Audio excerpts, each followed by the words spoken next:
1 minute ago, the impossible happened and the illusion of American invincibility was shattered. The lights went out for 8 million Americans across the eastern seaboard, and this was not a natural disaster. This was a calculated precision strike from our closest neighbor. Canada has officially cut off critical sections of the U.S. power grid. Right now, New York, New England, and vital industrial sectors of the Midwest are plunging into absolute darkness. Hospitals are scrambling to transition to backup generators that were never designed for long-term use. Traffic grids are paralyzed, supply chains are instantly frozen, and a very real panic is beginning to set in. But the truth they are hiding on the evening news is far more terrifying than a simple power outage. This is a direct, unprecedented retaliation orchestrated by Mark Carney. Washington pushed its leverage too far, completely underestimating the resolve of Ottawa, and now the ultimate trap has been sprung. You are watching the sudden, violent beginning of a modern energy war happening right in our own backyard. This changes everything you thought you knew about North American security, economic stability, and the global world order. Do not look away from this screen, because what happens in the next few hours will directly impact your family, your money, and your future survival. To understand why 8 million Americans are currently freezing in the dark, you have to look far beyond the immediate sanitized headlines. The mainstream media will attempt to convince you that this is a simple bureaucratic dispute over tariffs or border trade policies. They are lying to you to prevent mass financial panic. The data is absolutely clear, and the roots of this blackout go deep into a shadow war over next-generation resources that has been raging invisibly for the past 3 years. You see, this is not just about alternating current. It is about the Arctic, critical minerals, and the complete restructuring of global financial power. Several seemingly unrelated global events have perfectly collided to trigger this exact devastating crisis. First, we must deeply analyze the sudden collapse of the European green energy supply chain that occurred quietly last month. When the European Union officially, yet quietly, announced a massive, crippling shortfall in critical rare earth elements, panic swept through Washington. The United States relies heavily on Canadian infrastructure to process and transport these vital materials down from the resource-rich Arctic.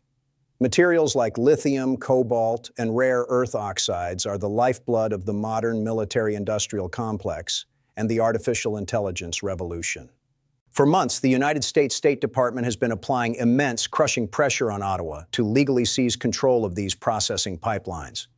Washington arrogantly wanted priority access, completely ignoring domestic Canadian needs and legally binding existing contracts with European allies. They treated Canada not as a sovereign partner, but as a subordinate resource colony. Second, we have to examine the silent, brutal banking war that took place entirely behind closed doors just 3 weeks ago. The U.S. Treasury attempted to financially isolate several key Canadian energy and mining consortiums. These Canadian entities had boldly refused to comply with Washington's aggressive, newly mandated pricing caps on critical minerals. Washington thought they could force Canada into submission by weaponizing the U.S. dollar and squeezing the global capital markets.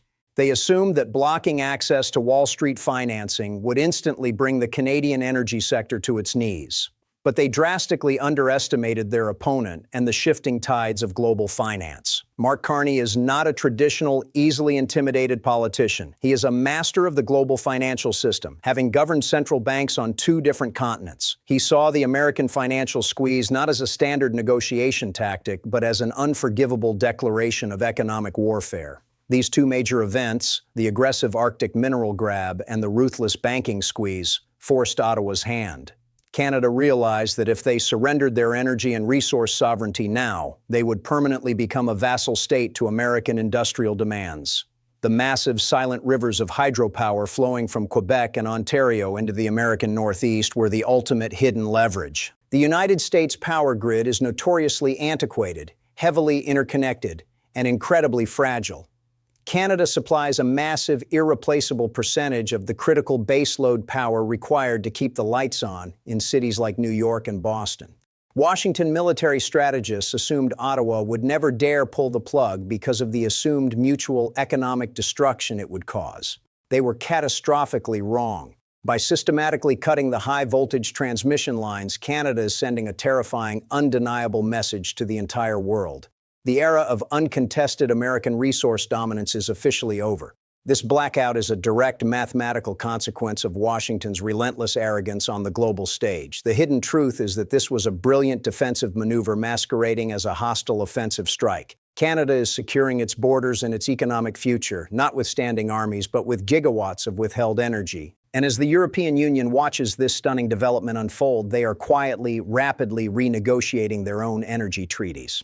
Brussels suddenly realizes that the United States can no longer guarantee fundamental stability even within its own continent. The geopolitical dominoes are falling rapidly, and the massive blackout on the eastern seaboard is just the first one to hit the ground. To fully grasp the magnitude of this strike, you must understand the vulnerable mechanics of the North American power grid. Electricity is not something you can easily store in massive quantities. It must be generated at the exact millisecond it is consumed. The grid operates on a delicate, terrifyingly fragile balance of supply and demand, strictly maintained at exactly 60 Hz. If the frequency drops even a fraction of a hertz due to a sudden loss of supply, the entire system begins to tear itself apart. When Canada severed the Quebec Interconnection, they instantly removed thousands of megawatts of supply from this delicate equation. The grid operates like a massive, interconnected web of physical gears. When you suddenly remove a massive driving force, the remaining generators are forced to instantly absorb the entire agonizing load. This causes immediate overheating in transformers and catastrophic physical damage to localized substations. To prevent the entire Eastern Interconnection from physically melting down, automated safety systems tripped. These safety systems intentionally plunged 8 million Americans into the dark to save the physical infrastructure from permanent fiery destruction. This was not a simple flick of a switch. It was a deeply engineered exploitation of America's fundamental infrastructural weakness. This crisis is a high-stakes, ruthless chess match played by pragmatists who view millions of citizens simply as collateral damage. At the absolute center of this geopolitical storm is Mark Carney. He is a former central banker, a deeply connected global financier, and now the silent architect of the most aggressive geopolitical maneuver in modern Canadian history. Carney intrinsically understands vast, complex systems. He knows exactly how fiat money flows, how political power is distributed, and most importantly, where the fatal vulnerabilities lie. He knows that Washington's ultimate Achilles heel is its chronically underfunded, crumbling domestic infrastructure. By officially authorizing this unprecedented blackout, Carney has weaponized the one asset America desperately needs but cannot rapidly produce. He is betting his entire political and economic legacy that the immediate, excruciating economic pain inflicted on the American Northeast will force Washington to break. He expects them to crawl to the negotiating table strictly on his terms. On the other side of the border, the Pentagon and the White House are currently in a state of absolute, unmitigated chaos. The Department of Defense legally categorizes the national electrical grid as critical Tier 1 infrastructure. This means that a deliberate shutoff by a foreign power borders dangerously close to an act of cyber-physical war. Four-star generals at Northcom are currently scrambling in underground bunkers to desperately reroute power from the Midwest and the Deep South. But as we discussed, the grid does not work like a simple internet router. Forcing too much emergency power through aging American transformers risks triggering secondary cascading failures.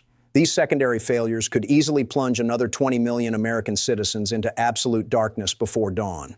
The Pentagon is paralyzed because they know they cannot solve this specific problem with aircraft carriers, stealth bombers, or special forces. They are fighting an incredibly sophisticated enemy that currently holds the physical off switch to their own military command centers. Meanwhile, the European Union is playing a very dangerous, very quiet game of opportunistic wait-and-see. Brussels is officially issuing diplomatic statements expressing deep concern regarding the North American energy dispute. But behind closed doors in Geneva and Frankfurt, European energy brokers are absolutely thrilled by this development. With North America suddenly locked in a bitter, devastating energy war, European markets suddenly become the premier safe haven for global capital. The European Union is already drafting emergency, highly lucrative trade proposals to offer Canada premium rates for their Arctic resources. They are plotting to bypass the heavily sanctioned United States entirely. They are utilizing this very crisis to systematically peel Canada away from the traditional American economic orbit. We also cannot ignore the massive power players within the Asian markets. Beijing and Tokyo are monitoring this catastrophic grid collapse with intense calculating interest. If the United States cannot even maintain basic baseload electricity in its own financial capital, New York City, it signals a massive, fatal domestic weakness. Asian technology conglomerates are already initiating emergency meetings to pause investments in U.S.-based manufacturing and AI data centers. Why would any foreign entity build a billion-dollar semiconductor plant in America if a simple political dispute can sever the power with absolutely zero warning? The true power players in Asia are rapidly shifting their capital allocations. They are preparing for a new reality where the United States is no longer the undisputed, structurally sound, safe bet for global investment. This is not just a regional dispute over transmission lines. It is a massive, permanent global realignment triggered by a single, perfectly timed, pulled plug. The literal darkness you see outside your window is absolutely nothing compared to the severe economic darkness heading straight for your wallet. This sudden blackout is going to immediately trigger a massive financial shockwave unlike anything we have endured since the 2008 systemic banking collapse. Let us start with the immediate, brutal, undeniable reality of localized energy prices. With the sudden, violent loss of cheap, clean Canadian hydropower, American domestic energy providers are in a dead panic. They are desperately firing up incredibly expensive, highly inefficient backup natural gas and coal plants just to maintain minimum life support levels for the grid. The raw operational cost of this emergency, uncontracted generation is utterly astronomical. Make no mistake, these massive utility monopolies are not going to quietly absorb those catastrophic financial losses. They are legally positioned to pass every single cent of this geopolitical failure directly onto you, the consumer. Expect your monthly electricity bill to easily double, if not strictly triple, within the next 30 days. Emergency tariffs will be aggressively and legally forced onto the consumer through emergency state utility commissions, but your skyrocketing energy bill is just the opening act of this financial nightmare. Consider the massive, sprawling data centers clustered heavily throughout the American Northeast. These massive, power-hungry facilities are the absolute backbone of the internet, global cloud computing, and the entire digital economy. They strictly require massive, uninterrupted streams of high-voltage electricity, not just to run, but to aggressively cool their millions of servers. With the primary grid offline, they are currently running on massive diesel generators that have a limited fuel capacity of only a few days. If this standoff continues past the 72-hour mark, major technology giants will be forced to aggressively throttle their services. Eventually, they will have to perform hard, damaging shutdowns of entire server farms. This translates instantly to massive disruptions in daily financial transactions, indefinitely delayed corporate payrolls, and a severe, crippling slowdown in the gig economy. Every single business on Earth that relies on the American cloud infrastructure is about to take a massive, unavoidable hit to their bottom line. To understand the sheer mathematical scale of this devastation, we must look at the macroeconomics of grid failure. The financial cost of a regional blackout is calculated through a brutal matrix of lost productivity and destroyed inventory. When you run these actual numbers for the New York and New England economic zones, the daily economic hemorrhage is measured in the tens of billions of dollars. Then there is the vulnerable, heavily dependent manufacturing sector. Modern factories do not run on good intentions or political rhetoric.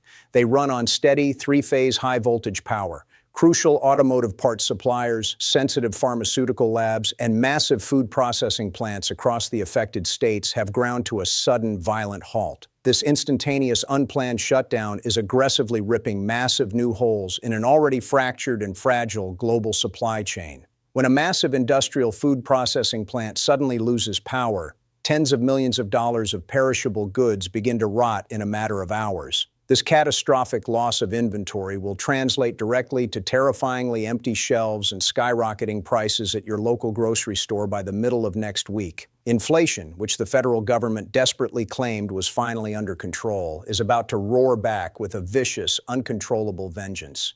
And finally, we must look at the ultimate victim, the United States dollar. The global strength of the fiat dollar is tied entirely to the international perception of American structural stability and undisputed economic supremacy. Right now, the entire world is watching 8 million American citizens huddled in the cold simply because of a foreign power's executive decree. Global currency traders are absolutely ruthless, entirely unsentimental actors. They are already aggressively pricing in the massive structural and economic damage this prolonged blackout will cause. We are seeing severe early warning signs of a massive global sell-off of U.S. Treasuries and overnight trading. As the dollar drastically weakens on the global stage, absolutely everything imported into the United States becomes drastically more expensive. From the basic clothes on your back to the essential electronics in your hands, the true cost of this geopolitical failure will be immense. It will be paid for entirely by the rapidly shrinking purchasing power of your life savings and your retirement accounts. This is exactly how a high-level geopolitical stunt turns into a devastating, inescapable financial reality for the working middle class. So, with all of this overwhelming data in front of us, what exactly happens next? The geopolitical modeling gives us a very clear, very grim, and highly detailed timeline for the next 30 days of this crisis. Within the next 72 hours, the President of the United States will be legally forced to declare a massive national energy emergency. We will immediately witness the strict federally mandated implementation of regional grid rationing. This means that highly disruptive rolling blackouts will rapidly spread far beyond the originally affected Northeast. The federal government will legally mandate aggressive power sharing from entirely unaffected states to keep critical infrastructure alive on the coast. You will receive alerts telling you exactly when you are permitted to use major household appliances. Failure to strictly comply with these mandates could easily result in heavy financial fines or forced remote smart meter disconnections by your local utility provider. By week 2 of this crisis, the United States military will be heavily deployed internally to physically protect domestic power stations. Armed guards will secure vulnerable local substations and critical natural gas pipelines across the continent. The deep institutional fear of secondary physical sabotage or coordinated cyber attacks will reach an absolute fever pitch in Washington. You will see heavily armed National Guard troops permanently stationed at local utility hubs in your own neighborhoods. During this incredibly tense period, emergency diplomatic summits will be held tightly behind closed doors in neutral territories like Geneva. But Mark Carney and the Canadian delegation will not back down easily or quickly. They currently hold all the major leverage cards, and they will demand massive, humiliating geopolitical concessions. They will demand total renegotiations regarding critical Arctic mineral processing, border trade tariffs, and long-term energy contracts before they even consider flipping the switch back on. Washington delegates will desperately try to play hardball to save face. However, the mounting catastrophic daily economic losses will inevitably force the United States to eventually fold. By day 30, the global financial markets will have officially and ruthlessly priced in the total economic damage. We mathematically predict a massive historic correction in the stock market. This crash will specifically target over-leveraged industrial, technology, and consumer utility sectors. However, defensive stocks, cybersecurity firms, and traditional fossil fuel consortiums will see a dramatic, panicked surge in value. The ultimate diplomatic agreement reached between the United States and Canada will be heavily weighted in Ottawa's favor. It will fundamentally and permanently rewrite the power dynamic of the North American Free Trade Zone. The physical lights will eventually come back on, but the world you wake up to will be entirely, irreversibly different. The United States will have completely lost its ultimate geographical and resource leverage. The post-WWI era of absolute, uncontested American energy security will be officially and forever over. The true, horrifying cost of this unprecedented geopolitical blackout cannot be accurately measured just in lost megawatts or plummeting corporate stock prices. The true cost is the permanent psychological shattering of the American illusion of safety. For decades, Americans foolishly believed their massive borders and their internal resources made them completely untouchable by foreign powers. Mark Carney and the Canadian government just definitively proved that the greatest military superpower on Earth has a fatal weakness. They proved America can be brought to its knees simply by pulling a physical plug. We are actively entering a new, brutal global era where basic infrastructure is the ultimate geopolitical weapon. In this new reality, absolutely no one is safe from the immediate devastating fallout. Washington's blinding arrogance prevented them from seeing the reality of their own glaring domestic vulnerabilities. Now 8 million innocent people are paying the immediate price in the freezing dark. So as we watch this historic crisis unfold in real time, I leave you with this deeply unsettling question. If our closest, most integrated ally can easily shut down our major cities in a matter of seconds, what do you think our actual declared geopolitical enemies are currently planning to do next? Drop your raw thoughts, your local grid status, and your survival preparations in the comments below because we urgently need to talk about this. Stay incredibly vigilant, keep your preparations quiet, and remember the ultimate rule of this new era. The truth is out there, but they absolutely do not want you to see it.